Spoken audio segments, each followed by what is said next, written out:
Oh, here's your Backstage pass. Right, quiet on the set. Action! Welcome to Sedona's Backstage Pass with Shondra, presented by Chef Lisa Dahl. This is your inside look into culture, curators, and creative artists. And now, your host, Shondra. Welcome, my VIPs. You've got your Backstage Pass, and you are in. And get ready again for some wonderful behind-the-scenes stories that you would never know about unless you tuned in here at Sedona's Backstage Pass. Remember, we're live every Saturday at 10 a.m. at KAZM 106.5 FM and 780 AM. And, of course, you can always hear it live streaming on mellowmountainradio.com. And later, for instance, if you didn't get a chance to hear it live, go to Apple Podcasts, Spotify, Pandora, iHeartRadio, Amazon, it goes on. And, of course, mellowmountainradio.com. It's there, too. So to start the show, I always go into what's happening here in Sedona. For those of you who are living here, like I am, or any of you who are coming in from out of town, I want to remind you that this event's calendar is sponsored by Sedona Ballet. And if you want to know what they're doing, and they're a fantastic organization, just visit sedonaballet.org. And a big shout out to Winnie Munch, the executive director and founder of Sedona Ballet, because she's just doing some great stuff here. A lot of dancers, it turns out, are here in Sedona, and choreographers. And speaking of dance and sports, we're getting ready for the Run Sedona Half Marathon, the 10K and the 5K. It's happening today, actually. It's happening right now, as a matter of fact. And I don't know if you were able to get in. It was sold out, but people were actually on the list to maybe run with everybody. It's quite a thing. I have emceed that before, actually 4 times. It was a thrill to be way up high on scaffolding and emceeing that for half of a day. It was quite a gig. Anyway, Sedona Arts Center has an actual exhibit that opened up last night for the First Friday Art Walk. That's when all the galleries have something happening, is that very first Friday. Remember that every first Friday of every month, there is a lot of stuff going on with the galleries here, including Sedona Arts Center. And their exhibit is called Vision and Sound, and you can still catch it at the Sedona Arts Center, Uptown Sedona. So go on over there. There's no charge. Just go in. Have some fun. Look at the gallery. Look at the ceramics workshops. You could go in and take a look. It's really a cool place. And let's see you tonight at 6 o'clock, if you don't know already. You can help the Scorpions over at the Sedona Red Rock High School, because the Scorpion Booster Club is having a big fundraiser, and it's a big casino night. And it's over at the Sedona Performing Arts Center. And if you want to get involved and have some fun with casino-style games and a silent auction, help those guys over there, visit scorpionboosterclub.com. Because if they're sold out, okay, one thing. But you know what? Check it out. And then if it's sold out, go on over there, because they're going to be selling tickets at the door. And sometimes it doesn't reflect what's going on at the door. So do that.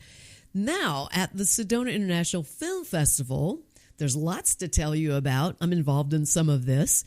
We're getting ready for the 9-day Sedona International Film Festival, which starts on February 21st. And if you want to get your passes, get on over to sedonafilmfestival.com and check out all the passes, and they're going to start selling single tickets on the 16th.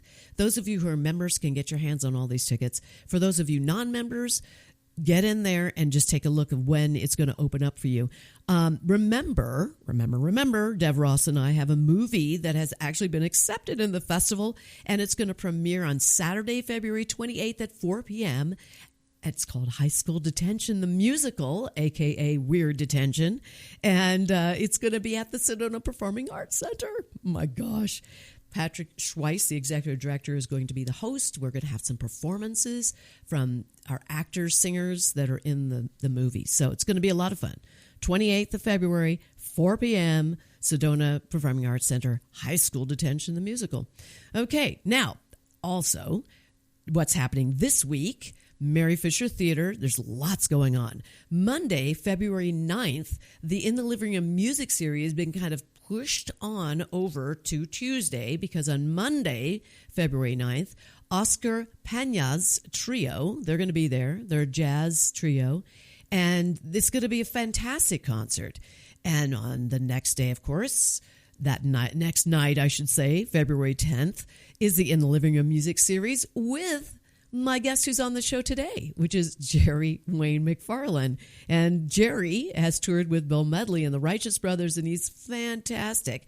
You could get tickets for both February 9th and February 10th at SedonaFilmFestival.com. While you're there, you'll also see there's another concert the following day on the 11th, which is a Thursday, the 12th, which is celebrating Gordon Lightfoot. It's a Gordon Lightfoot tribute, and that is happening on the 11th and the 12th. And then on the 13th, if there wasn't enough going on over there at Mary Fisher Theater, they are having the opening night of the Mary Fisher Theater as an actual theater called the Professional Theaters Company. Okay, the Professional Theater Company, and it's the opening of the season at Mary Fisher Theater. On February 13th, they are going to be putting on Barrymore's Ghosts. It's a great, fun play. So check it all out at SedonaFilmFestival.com. Wow, that was a lot, wasn't it? So now I am just so thrilled to have this person in the studio because we do a lot of laughing. I don't know, it's just the stories are great. Nate Meyers, Executive Director of the Sedona Heritage Museum, is here. Thank you, Nate, for being here. Thanks for having me back. Yeah, let's laugh again. Because seriously, some of these stories, I always anticipate good stories about history, about things that are happening at the Heritage Museum, or any of the things that you are experiencing out on your travels to all these great events that you're going to that have to do with museums. So let's talk about the Shoreman Homestead. Okay. Because that is something I'm very excited about. It's not because I drink a lot of wine, but I just think that people don't realize, do they, the history of wine in Arizona? No, I think most people don't realize that the commercial wine industry in Arizona started right here in Sedona. It's shocking, actually. Yeah, with the Shoremans. Yep. Yeah, it's a crazy thing. There's quite a story there, isn't there? There is. Yeah. I mean, they come out here. He comes out first. He buys this homestead because someone owed him money. Well, there's two stories I've heard, and one I'm inclined to believe a little more, and I'll tell you why in just a minute. So there's two stories. One is that somebody owed Heinrich Shoreman some money, and Heinrich was a German immigrant who, by the 1880s, is running a bakery and gets involved in hotels in Prescott. And so one story that the family kind of tells and that's been told and retold a bunch of times is somebody owed him money and couldn't pay in cash, and so paid him in land in a place called Red Rock. Red Rock Country. Red Rock was the name of the area on the map where Red Rock State Park is today. Oh, that was that's actually a place name. It wasn't Red Rock Country. No, it was Red Rock was the name of the area, and this is before the name Sedona is even thought of, right? So that doesn't come around until 1902. So we're talking the 1880s. Yeah. Nobody here has heard that name before, and so the area we think of Sedona with Uptown and West Sedona and all that kind of stuff.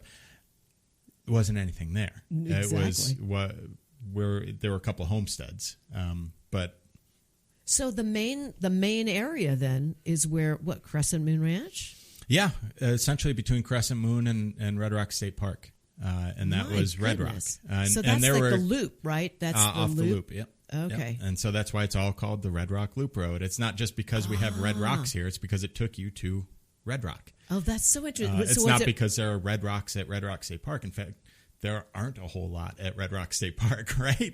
It's because that was the place name was Red Rock. That's interesting. So was it Red Rock, Arizona? Mm-hmm. So yeah, I mean, it wasn't a town. It wasn't incorporated, or there wasn't a post office, but that was the spot on the map was Red Rock. There was a school. Wow. Several homesteads and ranches. Wow. Yep. So I thought the first school was where the deli used to be. Well, there are a number of schools that were in the area, so that there was one there as well. Right, because I thought that was the first one in Sedona, so that was probably after it became in what becomes Sedona proper. Yeah, okay, that makes sense. All right, so now here's the thing: he buys this, then he brings he contacts. Well, what I was going to say is, so one story is somebody owed him money and paid him in land in Red Rock. Okay. The other, which I'm more inclined to believe because it's his version of how he came into possession of the land, that he filed in an affidavit in federal court that he purchased it from the Carroll family, which is who homesteaded some of that land. The Carroll Canyon is named for the Carroll family. Oh, my goodness. Wow. And so I'm more inclined to believe that, because if he's filing that in an sworn affidavit in federal court, that's probably the story. That's probably it. So this whole thing about owing $500 probably or something. not true. Okay. Better story, more interesting story, but anyway, so yeah, however he comes in possession of this land in Red Rock. Yeah. He decides he's going to try to farm the land. Okay. And so he plants fruit trees, which we know grow very well here. He experiments with melons and squash and some alfalfa and all that. And he comes from a wine growing region of Germany, and he notices wild grapes growing on the banks of Oak Creek. I'll try grapes too. There you go. Well, lo and behold, the grapes take off, and he's able to cultivate them and press them into wine and create the first commercially available wine in Arizona in the 1880s. Now, was it okay to have wine at that time? Because I know at one point it was not. Mm-hmm. That's a good question, And, because when it becomes not okay, he gets in trouble. Yes, he does. Yeah, so Prohibition was not the law of the land at the time, although certainly there were groups pushing for Prohibition as early as the 1880s and pushing hard for it. They finally become victorious, and Prohibition becomes federal law in the Constitution, no less, in 1920. Arizona decided they would get out ahead of it, and Arizona went dry in 1915. Oh. Now, we've got copies of a lot of letters and correspondence from Heinrich Schurman at the museum. So we know a lot about him. What we don't know is why he snubbed his nose at Prohibition, but he did. In other words, he was making wine knowing that this was already happening in Arizona. Yep. And Arizona goes dry in 1915. He continues to make and sell wine. And so in 1917, he actually gets arrested by Prohibition agents for selling 2 50-gallon barrels of wine. And I heard, see, this is where history and stories, because you don't know, I'm sure you go through this, you're telling me one now. And you're telling me another one, first of all, about the actual plot of land. That's the first story, the $500, and you don't think that's true. And then there's this one, because my understanding is that Prohibition happened, and he did the right thing, but he had only one barrel left, and then he sold it, and that got him in trouble. Wow. That is not what happened. Again, that's a story that's been told. I've heard it. I'm not inclined to believe that because he gets arrested in 1917, like 2 years. This isn't like maybe he's selling all of his stock, but nobody's got 2 years of stock just sitting around. Right. You're making it and selling it. So seems unlikely. It seems like he probably snubbed his nose at it and kept going. He certainly kept selling. Yeah. Regardless. Right. So he did this, and now they show up. Is there any? They arrest him for selling these two barrels, and he's sentenced to pay a fine, and he's sentenced to a prison term. Meanwhile, he's serving his prison term, and the United States enters World War I. And his sons are of military age, and they enlist in the military, and they go fight in World War I. And so he petitions the governor and says, hey, I know I got in trouble here, but my sons are off fighting in the military now. There is no one left at home to care for what's left of my farm. And I do have these fruit trees. I have other farming interests besides the grapes, and somebody needs to care for this. And so the governor gives him a pardon. Okay, so this is interesting. Another story. This is so fascinating to me because, we did the cemetery walks. And my creative partner, Deb Ross, wrote those scripts, and she does a phenomenal job. She's a fabulous writer, award-winning, Emmy award-winning. Yeah, she's incredible. She's amazing. And so her information stated that it was Doretta, his wife, that petitioned the community, and that's where he didn't do it, she did it. Yeah. Is that the truth? Well, I'm sure they both did. They both did. Yeah. Okay. Yeah. So because he did a lot of wonderful things here, and I'm sure she went out and got community support. I mean, it's, if you're going to petition for pardon, you're going to want all the support you can get. What's really interesting about this is, this is amazing to me. It's a very small town, and Sedona's here at this point. Sedona's been here so she's here. She's by this time she's gone, and she is. Okay, but she's been here. And she's given her name. Right. Okay, so she's not living here at that time. No, because after Pearl dies. Oh yes. Which is a whole nother story, everybody. I mean, that's quite a compelling story. Yeah. By the way, if you haven't visited the Sedona Heritage Museum, you need to do it. It's good if you know where you are, and it's not just about hiking. It's also about knowing the people that came before us here in Sedona who made this town. And so I would highly suggest that you go to the Sedona Heritage Museum. Getting back to this, so Sedona is not a happy camper about alcohol. Sedona is the opposite. Yeah. Sedona is a teetotaler. She's a member of the Women's Christian Temperance Union, which is one of the major groups nationally pushing for prohibition of alcohol. Wow. But she's not here at the time, so that was a good conferences, thing. Okay. She's loud and proud in her prohibition activism. Wow. And, we've got a picture in the collection of her at a prohibition conference in like 1910, 1911. Oh, my goodness. So she was big in prohibition. And meanwhile, I do always think of the irony of like, our namesake is prohibitionist, teetotaler, anti-alcohol. Meanwhile, her neighbor across town, literally on the other side of town, is the first commercial vintner in the state. Yeah, so they're here at the same time at one point. Oh, absolutely. So the question of the day is, do these people get along? I mean, you have to wonder. You have to wonder. Was she friends with Doretta? I always like to imagine what would happen, like if they ran into each other at like a town fair or at church or at a dry goods store or something. Like, what were those conversations like? I don't know. Did they even talk? Did they talk? Was it contentious? Did they put that aside and say, "Hey, neighbor, good to see you"? I don't know. It would be so cool to find out. I wonder how you could find out. Like it would have to come through in the family. Well, somebody knows. Hopefully somebody wrote it down and it comes to light at some point. Don't know. You think maybe Larry Sherman, who is still living, by the way, and very much alive and fairly young still. Mm-hmm. I say fairly because he's not 20, but yes. Larry, if you're listening. Well, yeah, Larry, we're getting in trouble. Just turn it off. Just stop right there. Yeah, but I'm so curious because I think about that too. It's like, that's a really big, huge difference there. She was against it. Yeah. They're making it. I don't know if he's got any papers that allude to that or not. He's got a lot of family papers and a lot of family lore, so I don't know. It might be kind of fun to check out.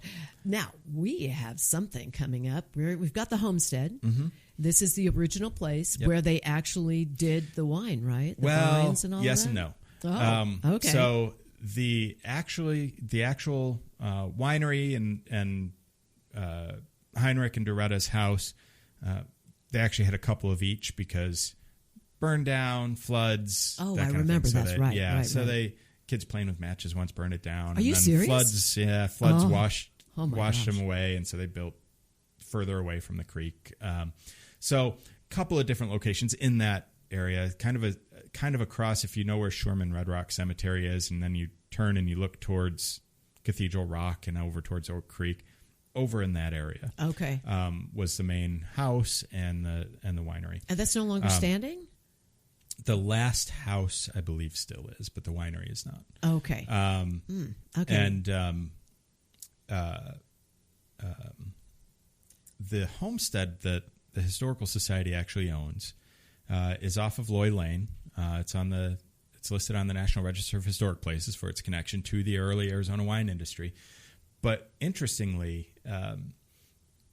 it was claimed and purchased as part of the Homestead Act. So the Shormans put in a homestead claim for the adjoining acreage next to their existing acreage. Okay. As part of the Homestead Act, you had to improve your land, which meant building residence on it. Okay. And so they built this cabin. But the intention is to claim the land, not to live there. And so they would go to the cabin every day so that they could say, somebody lives there. So smart. So smart. But it wasn't really built with the intention that so nobody lived there. there. Nobody lived there. Well, for the purposes of the homestead claim, they did. Okay. Because there's a bathroom in there. There's a bathtub. Not originally. So that was added on later when Heinrich and Doretta's daughter moved in with her husband. Okay, so they built that. Okay, so they did. There were residents there. Later, I got it. yes. Later. Yeah. Okay, so what was in it? Do you think just an empty building? I if I were them, I probably would have used it for storage. Yeah. So they did that. Yeah. So did they? So the wine wasn't exactly right there on that part. The of wine the creek wasn't coming necessarily being made right on that parcel, but pictures of the grapevines in our collection show the grapes below Red Rock Ditch right there, opposite Red Rock Ditch, leading up to Shorman Butte. Some of your listeners may know that as the place where Glendon has his house perched on top of the butte up there. That whole kind of valley was full of grapes. For a time. So that's very interesting. How many did so they have? It was a vital part of the business, but it's not the property where the winery Who was. owns that land now? Is there somebody who currently multiple owners? Interesting. One of the descendants of the Shormans, Martha Loy, owns a big chunk of that, and she's the one who donated the homestead to the Historical Society. Well, I know that we're going to be doing some things there. We're working right now on a few things. We've got improvements to the grounds that we're working on that your listeners are going to enjoy being able to walk out there, walk around the house, walk the grounds a little bit. Be a really nice place to just kind of go and sit, go and explore some history.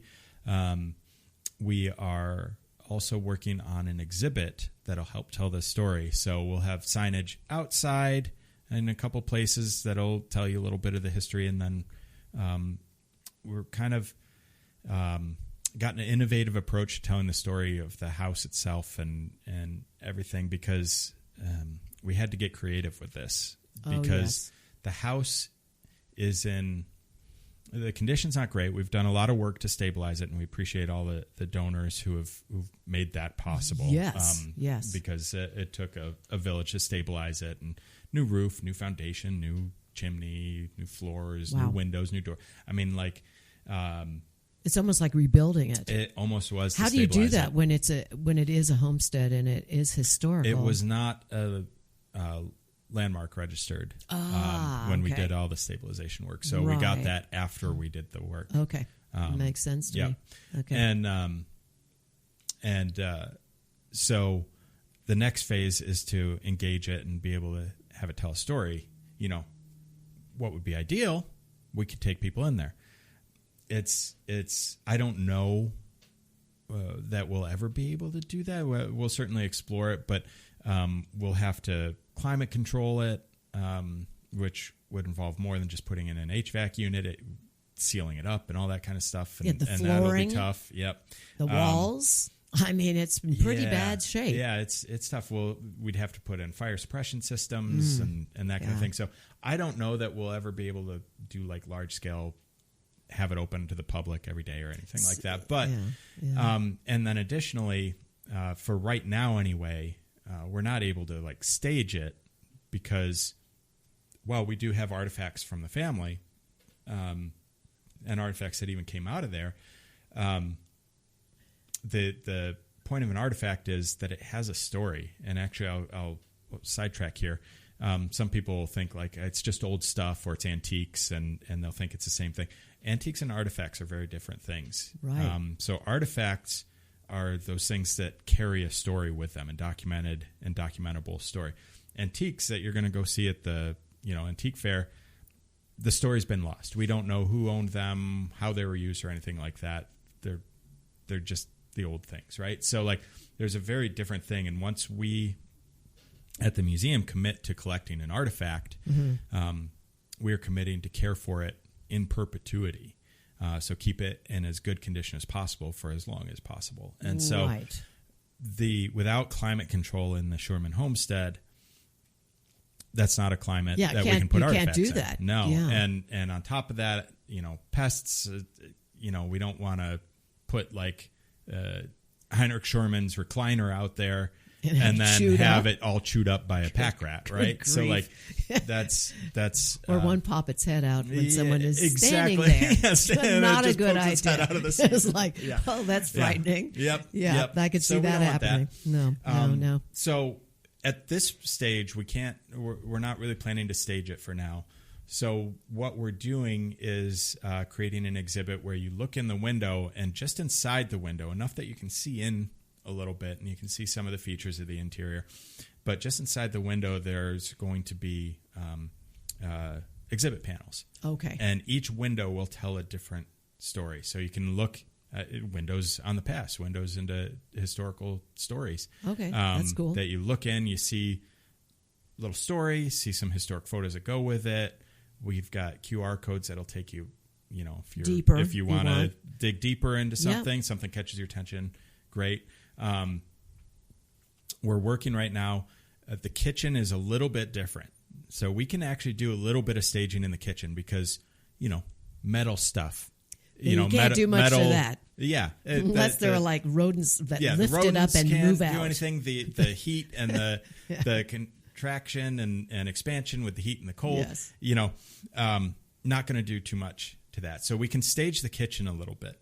And so what we're going to do is do that, and then we're going to have life-size cutouts of some key members of the Shurman family standing in the kitchen. Okay. And one of the panels is going to be talking about them. So you get to meet them a little bit. You get to see them. That's going to be nice. So that'd be fun. Yeah, a little. That's kind of still the same idea. They're cutouts, but that works. Yeah. That works. So we're looking forward to that. It should be ready later this spring. This is good. Well, we're going to keep talking about this because the spring is coming up. Believe it or not, it's like here we are in February. It's like shocking. It's coming. All right. Well, thank you, Nate, for being here, and I love your stories. They're fantastic, and I think there is going to be another version of Shurman wine when it comes out. So we'll be looking forward to talking about that. Yes. Thank you, Nate, for being here. Everybody, stay with me. I'll be right back.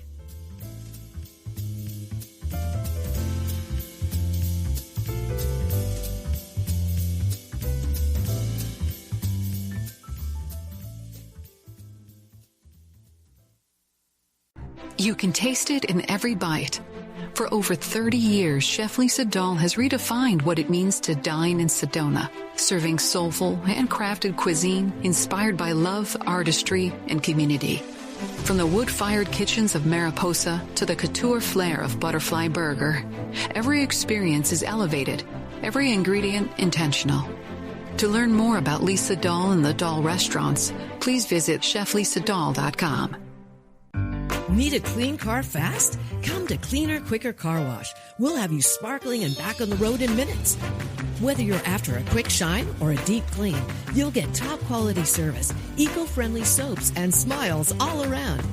Drive up, shine up, and feel good, all without slowing down your day, and look like a star in your car. Located in West Sedona on Highway 89A. For more information, visit cleanerquickercarwash.com.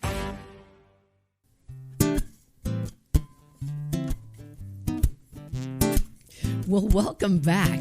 And you probably are wondering, why is that music playing and not my normal music that when I come back and say, hey, welcome back? That's because I have Jerry Wayne McFarland in the studio right now, and he's playing live. Doesn't it sound great? My goodness. Jerry, it's so good to have you here. Thank you. Nice to be here. He's so cool. I love it. Okay, so all right, now would it be rude of me? There you go. That's perfect. Not rude of me at all for you to just go ahead and take your guitar so we could talk, or you don't even have to if you don't want to.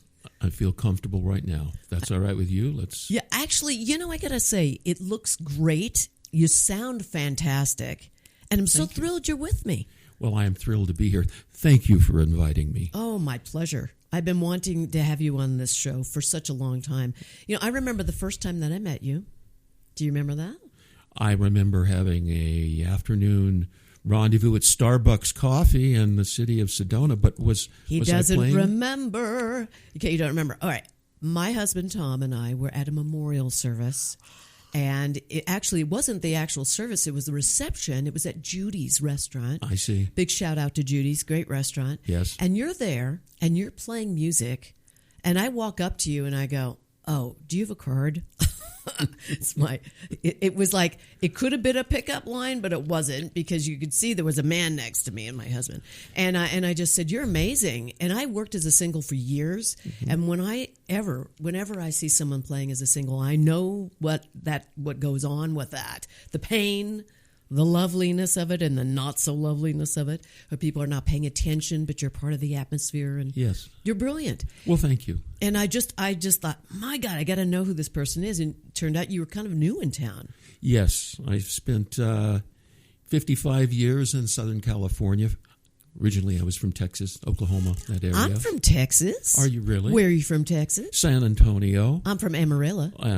Well, up there in the Panhandle. That's right. Now, my dad went to Texas Tech in Lubbock, and I spent some time there. Yes, Lubbock is right around the corner. Yes, and I was born, however, in San Antonio. When Dad was 18, he enlisted in the Air Force, of course, bringing me and my mom along for good luck. And as soon as he went through basic training, they shipped us to Fairbanks, Alaska. Whoa. For 4 years. That's an enormous difference. Yes. Driving an old 48 Hudson over the Rocky Mountains up the Yukon Highway, which at that time was not paved. Oh, my gosh. It was... I was 2.5, and I recall just snippets of my Alaska experience. But for my mom and dad, who were both 18 at the time, it was a big deal. 18, can you imagine? What a big trek for them from Texas. That's the way they did it back there in Texas and Oklahoma. Well, we're strong stock, aren't we? I guess, yes. We are. We're strong stock. Yes. Debbie Johnson, who is the owner of Cleaner, Quicker Car Wash, and she's a sponsor on this show. She comes on, and she's a Southern girl like that. She's from Texas, too. Oh, she's a tough cookie. All I right. love her so much. Yes. So good, we good. are strong and sturdy and kind. Well, we come from farming. We were all farmers, and as I've mentioned to you before, I'm an tribal Indian, Choctaw tribe, and back in the early 1900s, my grandfather was given by the government 160 acres, and that's what those that were descended through tribal folks were entitled to. The government gave them what was called a quarter section. If you took a mile and broke it into 4 equal sizes, that's 160 acres. Okay, so now, was that your family's land, or did the government own it? The government gave it to those that had Indian roll numbers. Meaning they had enough Indian blood to qualify. Interesting. So how much? What is the percentage? Like, this is on your dad's side or your mom's side? Well, I had Indian blood on both sides, but this particular situation on my grandfather's side is the where the land came in. I see. Okay. So 160 acres. It was like manna from heaven for people that had been, transplanted from the southeastern part of the United States to Oklahoma in the, 1800s, so to say. Right. And now, did I understand this correctly, that your family, going back now, were they part of the Trail of Tears? Yes. Or, I've never met anybody with ancestors who were part of that. Yes. That horrible time. Yes. And not to get into anything really serious here because there's so much to talk about. But I have to just say, I honor your family. Well, that was tough stuff and very. Those of you listening, if you do not know about the Trail of Tears, please Google it. It is an unbelievable story that actually happened, and wow, I'm speechless when I think about it. It was a transplantation, if you will, of 5 different tribes. Yeah, and Andrew Jackson was president and dispatched the U.S. Cavalry to walk about 7,500 people, which was the accumulation of those 5 tribes, to Oklahoma. On that walk, 7,500 of them died. It was horrible. Yeah. No, it was terrifying. And yeah. So anyway, I have to say, look it up, guys. Yeah. It's very it's important. worthwhile. That you It's know interesting. about it. Without getting any more time into the Indian Project, my grandfather, 3 generations removed, is buried in Arlington Cemetery. He was the chief of the Choctaw Nation. Wow. And represented the Choctaw Nation in Washington, D.C. Wow. With when Abraham Lincoln was president. And my goodness. His English name was Peter Pitchlin. He was half Choctaw, half white. So wow. What an ancestry you have. Yeah. Phenomenal. I have a big picture in my home, an oil painting that was done for me as a surprise of Peter Pitchlin. It's in the Congressional Cemetery. What currently. A history. Yeah, it's fantastic. Fun. Yeah. So here you are now. Let me ask you: any of your relatives into music? Not into music? Were you the only one? Well, certainly my father was a musician, and a musician that spent time with some other famous musicians. Like whom? Well, what comes to mind is Glenn Campbell and Buck Owens. Oh, my gosh. Okay, so I grew up with listening as a small child to both of those. Uh-huh. I had somebody there was somebody who kind of took care of my sister and I, and she was really into country. And we listened to Buck Owens and, all these great Loretta Lynn and all those wonderful, great, real country artists. I grew up listening to, obviously, my dad had a record deal. Wow. He did an album for Warner Brothers Records in your dad's name? Jerry Leo McFarland. Okay. And he was quite a singer. He was of the Eddie Arnold, Marty Robbins ilk. Sure, yeah. Right? Oh, my gosh. So that was the music you were listening to as a kid. And his manager, my dad's manager, was a guy named Terry Fell, F-E-L-L. And in 1948, Terry had a song, well, I pulled in a roadhouse from Texas, a little place called Hamburger Dams. Put another nickel in the jukebox, 'cause I am that truck driving man. I love it. That is so good. That is really good. So Terry Fell had a huge hit. It was a big hit in 1948, 49. And so Dad was very fortunate to have met Terry when we still lived in Texas. And then Terry moved to Southern California. And my dad's had his PhD in physics. Oh, interesting. Physics. So they moved us to Southern California to work, for my father to work in the aerospace industry. Interesting. Boy, that was, what a shift. This is amazing. Your journey in the family I thank my father there. for getting us to Southern California because I think that worked for me. Yes, it certainly did. Psychologically, I think I didn't know it at the time, but Southern California was a lovely place to grow up. And well, I grew up in Southern California. Did you? Yes, from 11 to, my goodness, we moved from Los Angeles, San Diego to here in 2002. So I spent a lot of time in Southern California.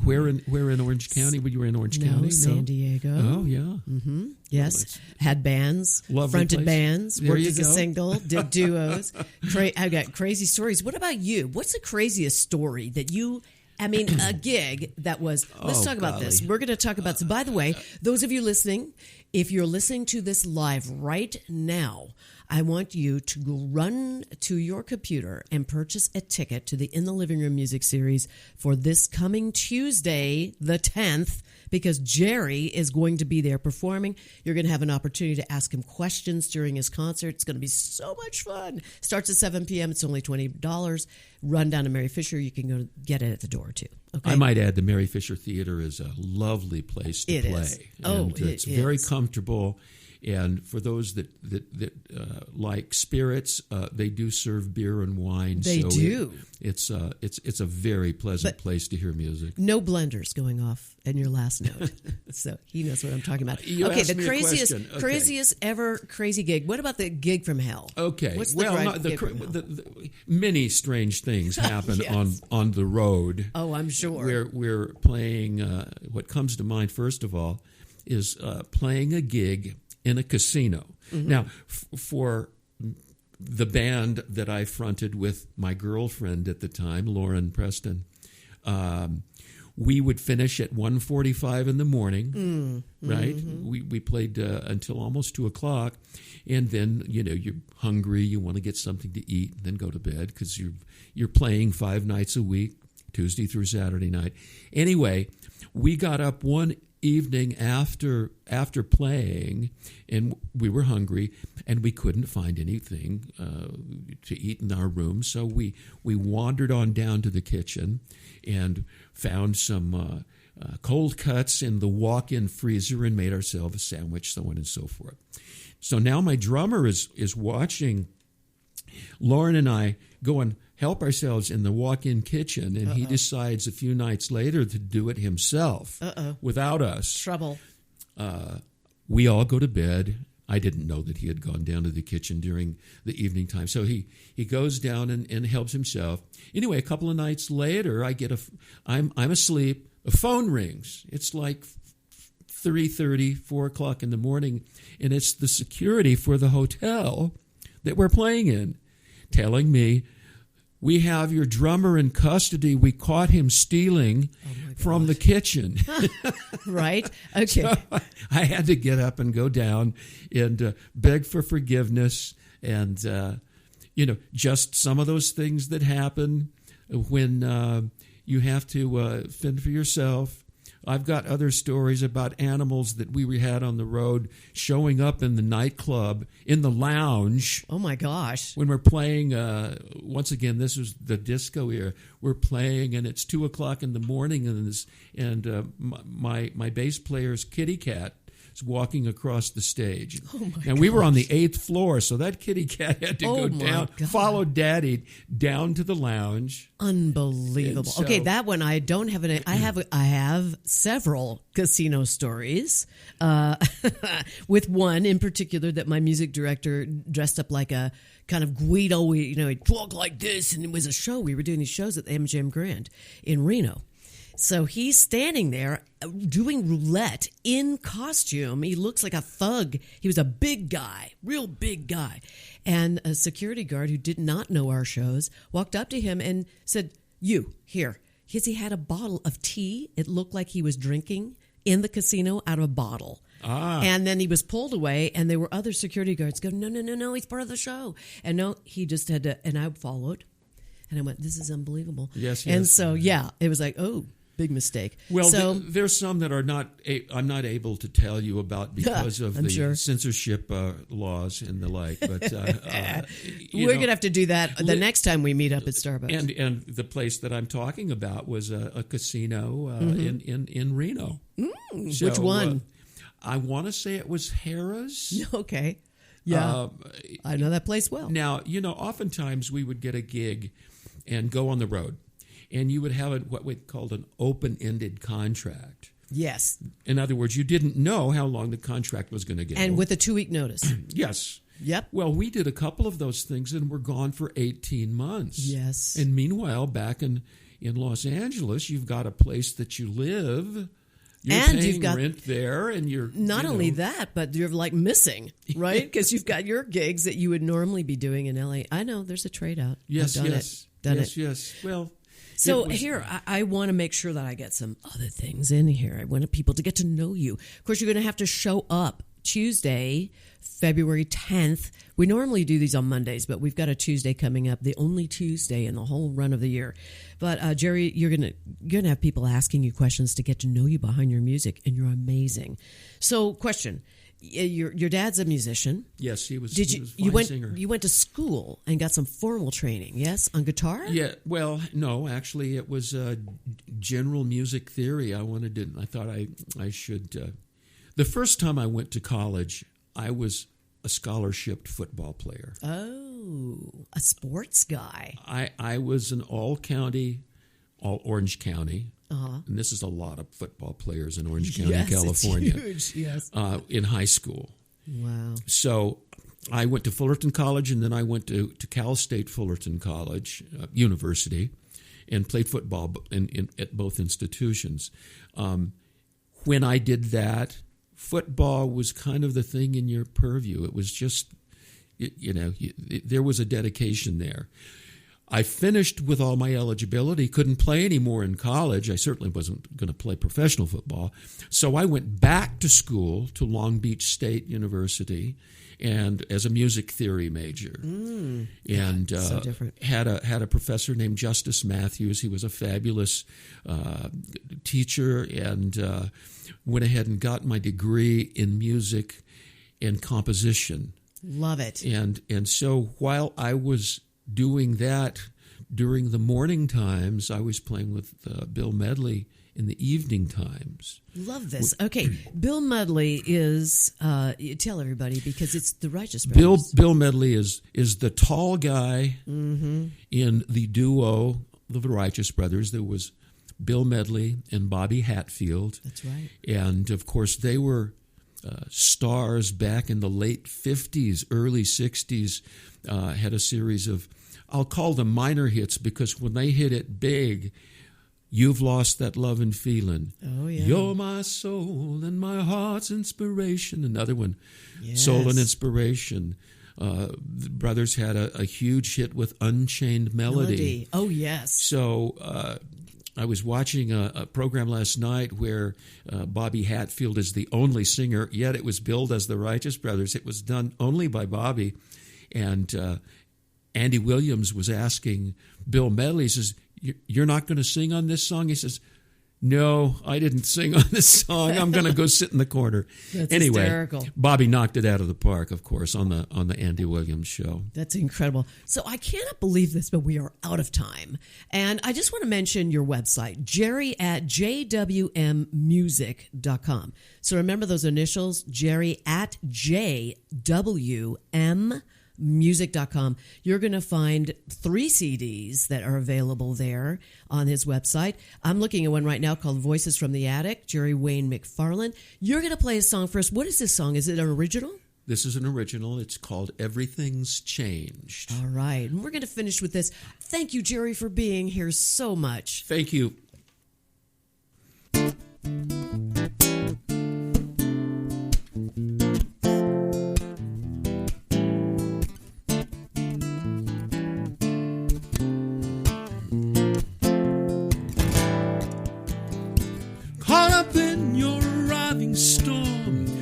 Biting cold chill, true to form. Like walking on glass or catching a knife. You take no prisoners, leave nothing behind. There's no mistake this time. Pain comes quick in the night. No warning trace of a crime.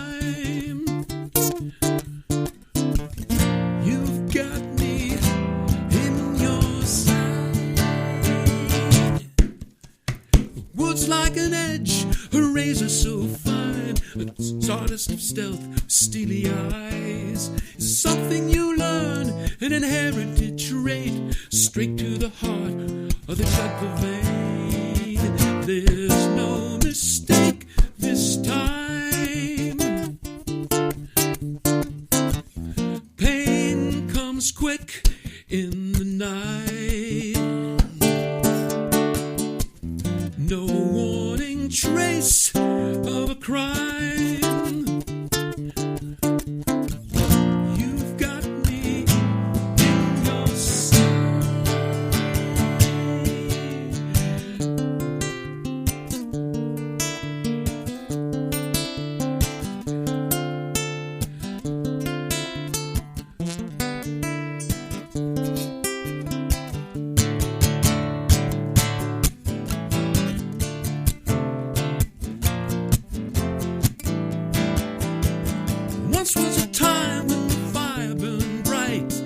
passion was ours. We had something to find. Now I can see it's all in your game. Your poison darts, the ice in your veins. There's no escape this time. Pain comes quick in the night. No warning, trace of a crime. You've got me in your sight. You've got me in your sight. You've got me in your sight.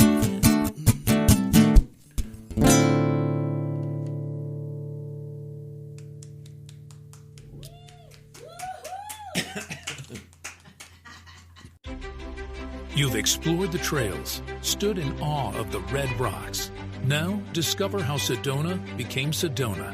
The Sedona Heritage Museum tells the story of Red Rock country, from ancient cultures to today's vibrant community. It's interactive, family-friendly, and open year-round, indoors and out. Sedona Heritage Museum, preserving and sharing the soul of Red Rock country. Plan your visit at sedonamuseum.org or call 928-282-7038. Take a deep breath, then let it go. At Sedona's New Day Spa, your escape begins the moment you arrive. Enjoy luxurious massages, rejuvenating facials, and native-inspired body treatments. Every moment is designed to restore balance and renew your spirit. Voted Sedona's Best Day Spa, this is more than self-care. It's your sanctuary. Book your experience today at SedonaNewDaySpa.com or call 928-282-7502. When your project demands precision, experience, and trust, turn to Sefton Engineering Consultants. From expert civil engineering to construction management, we deliver real-world solutions that stand the test of time. With over 30 years in the business, Luke Sefton's team is committed to getting your project done right, on time, and on budget. Sefton Engineering Consultants. Reliable, experienced, personal. Learn more at SeftonEngineeringConsultants.com. Here's more of Backstage Pass with Shondra, brought to you by Chef Lisa Dahl. I am so happy. A lot of music going on here in the studio with Jerry McFarland. Oh, do you hear that? You know what? It's time for my shameless Shondra spot. So I have to tell you, I've been tucked away in the cave. The cave would be my studio for several days, caffeinating on tea, whatever I can get my hands on, chocolate, whatever. Got to be dark chocolate, guys. Anyway, I've been rebuilding Dev Ross's and my digital home, which is now, instead of weirddetention.com, it is now highschooldetentionthemusical.com. That's right. I've redone the entire website. It was kind of like bye-bye Weird Detention and hello High School Detention the Musical. And there's going to be a whole bunch of new things coming on. So go check it out now and then come back and see all the extras that'll be coming on, like behind-the-scenes photos from our film shoot, which was in July of last year. And then I want you to mark your calendars. I mentioned this earlier. Set your phone alerts. Get your outfits ready. Not really. For February 28th at 4 p.m., High School Detention, the musical, is officially premiering at the Sedona International Film Festival. And we're going to be taking you over to the Sedona Performing Arts Center. That's where it's happening. And it's going to be on this massive screen over there. I'm thrilled. This is so much fun. So come on over. You could get tickets for it right now. Well, if you're buying a pass. Now, if you want single tickets, shoot me a little email and I'll send you a link where you can get them, because the single tickets don't go on sale until the 16th. So you can get them on SedonaFilmFestival.com. Single tickets on the 16th of February. Remember, head on over to highschooldetentionthemusical.com. Grab your tickets to go see the movie, the musical. I'm so thrilled. On February 28th, Sedona Performing Arts Center at 4 p.m. Oh, well, I really want to thank you for tuning in again. I'm just so thrilled that you do that. I want to thank my sponsors. Without them, I could not be doing this show. And that is Sedona Heritage Museum, Sefton Engineering, Cleaner Quicker Car Wash, Sedona New Day Spa, Sedona Ballet, and my presenting sponsor, Chef Lisa Dahl and the Dahl Restaurant Group. Thank you all. All of you rock. And I want to thank my producer and engineer who puts up with so much and makes this show sound great. And this is Ryan Thompson over there behind the glass. Thank you, Ryan. And also the owner of KAZM, Chuck Helstein. Thank you, Chuck, for all that you do. And we're going to sign off right now. But remember, you can always catch all the shows. This is the 41st show. Can you imagine? And make sure you get that VIP pass out every Saturday at 10 a.m.